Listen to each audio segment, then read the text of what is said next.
Hi everyone, Matt Sofer here, InTrack. I want to spend a few minutes talking about the federal deficit as it's become an increasingly popular topic of conversation and concern over the last few months. And this is even amid, escalating conflict in the Middle East, with the U.S. now directly involved, contention over the pending budget bill, tariff uncertainty, the Fed waiting to make a decision on interest rates. All of these have potential positive and negative effects on the federal deficit. And just to frame every one of the numbers, uh, in 2024, we had a $1.8 trillion deficit. Now, what does this mean from an historical perspective? As you can see, there are a few points in time in the history of the United States where we've run a surplus, right? Generally, we spend more money than we take in. And as you can see from the trajectory here, this is only going to get worse. Our expenses are increasing at a greater rate than our revenue. So that $1.8 trillion dollar deficit is only going to be amplified over the coming decades. So where do all these expenses come from? What's driving this? So there are three main buckets. The first is mandatory spending. This is primarily payments for benefit programs where their eligibility rules and formulas set by law. The three big ones are Social Security, Medicare, and Medicaid. The second bucket is discretionary spending. And this spending is controlled through lawmakers on an annual basis with appropriations acts. The biggest element is defense spending. Lastly is net interest.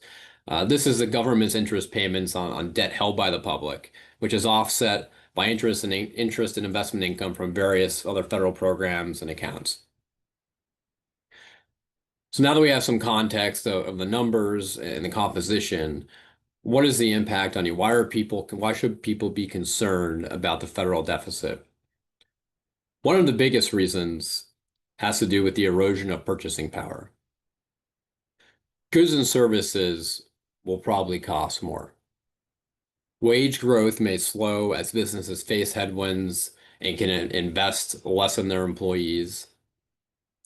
And borrowing costs will most likely go up. The big line items are going to be mortgage interest, car payments, credit card interest. These are probably all going to increase.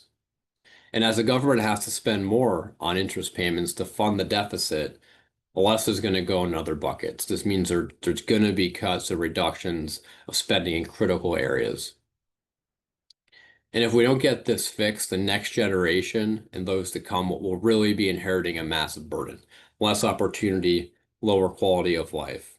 Social programs like Social Security, we talked about, Medicare, Medicaid could be at risk, as well as other critical categories like education and affordable housing. So what are some possible solutions? We've heard a lot about the imposition of tariffs on various countries and their potential to improve the trade deficit. I think we need to wait and see to weigh their effectiveness. Modifying tax policy, this can be at the corporate or individual level, and deciding on which segments to increase and decrease, getting the mix right. It's hard to have the net biggest positive impact. Fiscal restraint. Many administrations try to execute on this. Given how our current budget bill is structured, we probably won't see much fiscal restraint in this administration either. And lastly, reallocation of spending more on infrastructure investments and public-private partnerships, trying to generate some top-line growth. So amid all of this uncertainty, how do we try to remain prudent with investment management and financial planning?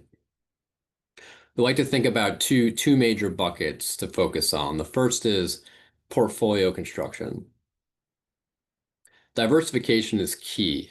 Uh, Firstly, is around different asset classes, stocks, bonds, alternatives, short-term treasuries, and then subtypes within these classes, such as small, medium, large cap stocks, bonds of different credit quality, yields, and duration.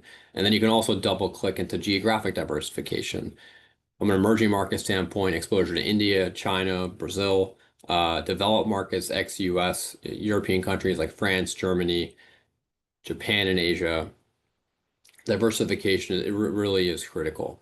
The next bucket that we like focusing on is understanding your future cash flow needs. Being able to match your cash flows to both the lifestyle you want to live while taking into account anything you may want to leave the next generation, family members or otherwise, and any philanthropic endeavors you'd like to contribute to. And by understanding how portfolio construction and your future cash flow needs go hand in hand, you can actively manage to whatever North Star you have. If your future cash flow needs go up, you can adjust your portfolio construction and vice versa. You can actively manage this and be accountable. Appreciate everybody listening. Please reach out to us InTrack if you have any questions. All the best.